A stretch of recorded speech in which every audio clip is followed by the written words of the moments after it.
من لە ساڵی 96ەوە لە باخچەی گڵکەند کە باخچەی گڵکەند کە نۆژەن کرایەوە لە 96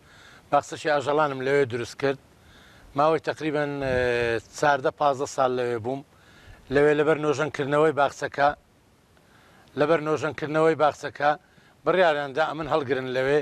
لە دواییدا ئەو پارچە زەویە لە ناو پارکی هەوار لێرە بەرامبەر بێرکۆتی نوێ بوو بە مزایەدا خەڵکەکی زۆر بەشداری کرد لە مزایەدەکە بە 35 ملیۆن ئەو پارچە زەویە بوو بە ئیمن ماوەی 2 ساڵ و نیوە دروست کراوە لێرە و ماوەی 2 ساڵە خەڵک دێتن یعنی تقریبا 5 مانگ من خەریکی دروستکردنی بوو. شێرەکان هەمووی بەبەستکەی شێر و پڵنگەکان بەبەستکەی هینایتم لە سووریای بەڕێی قاچاق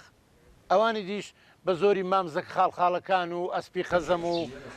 ئەو نەعامان ئوسترالیانە ئەوانە لە بەلجیکا هینایتم بەخۆم یان کوڕەکەم ناردیە هینایتی بە نرخترین یان لە هەمویان پڵنگەکەیە کە پڵنگ نییە لە هیچ شوێنێک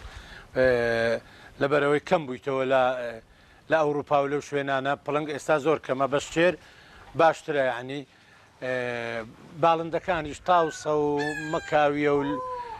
نەعامەیە و دوو زۆرە نەعامەمان هەیە ئوسترالی و ئەفریقی و ینی زۆر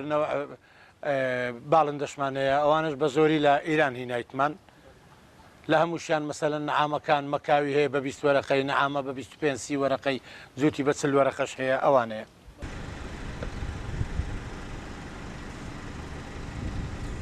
من سبەینان کە دێم کرێکارەکانیشم پێم گوتینە هیچ مەکەن هەتا تەماشای هەموو ئاژەڵەکان دەکەن شکاتی ئاژەڵەکان زۆرن کە هاتن تەماشایان کریان بەخۆم تەماشەم کرد ئەگە یەکەچیان نەخۆش بی دەرێن ئەویان مەسەلەن کزە ئەویان چی ناخوا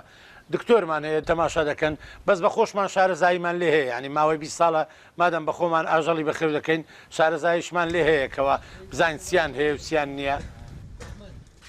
حکوومەت ئەگەر بەخۆی بە 200 کەس بە 300 کەسیش کرێکارکەوە هەوڵ بداتن باخچەی ئاژەڵان دروست بکاتن بۆی دروست ناکرێ بەس ئەمن ئەوە پیشەی خۆمە تاکە شخصم کەسیش منافسم نییە ینی برێن لە